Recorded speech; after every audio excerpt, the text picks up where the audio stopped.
over it, and after restoring the tomb to its former condition, we returned to the palace.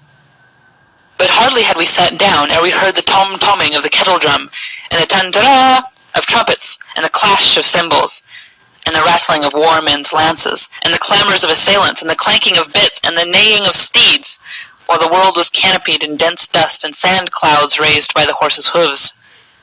We were amazed at the sight and sound, knowing not what could be the matter, so we ate, and I could think of no way to escape save by shaving off my beard and my eyebrows.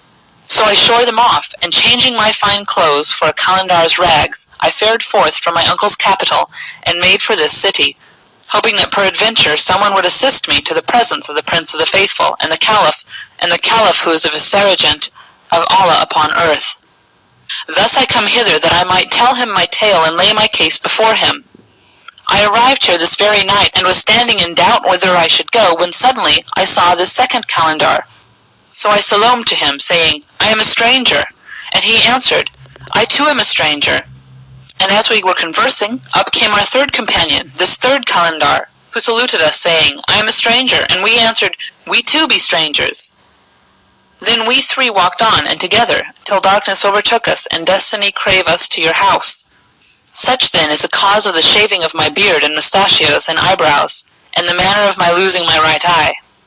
They marveled much at this tale, and the Caliph said to Ja'afar, By Allah, I have not seen nor have I heard the like of what hath happened to this Kalandar. Quoth the lady of the house, Rub thy head and wend thy ways. But he replied, I will not go till I hear the history of the two others. Thereupon the second Kalandar came forward, and kissing the ground, began to tell the second Kalandar's tale. The second Kalandar's tale.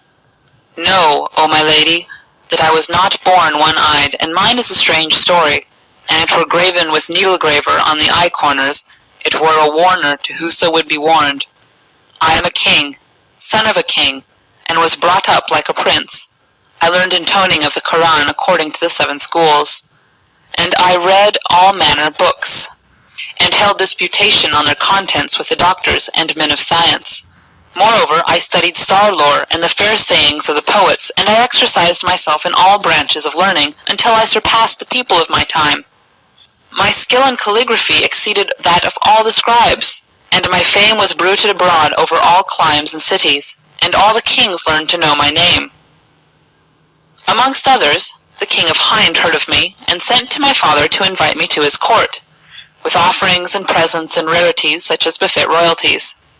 So my father fitted out 6 ships for me and my people, and we put to sea and sailed for the space of a full month, till we made the land.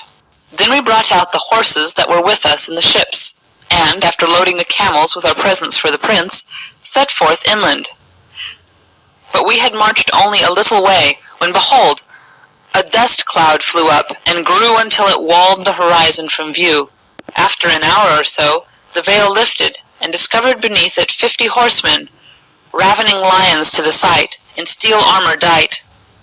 We observed them straightly, and lo, they were cutters off of the highway, wild as wild Arabs. When they saw that we were only 4, and had with us but the 10 camels, carrying the presents, they dashed down upon us with lances at rest.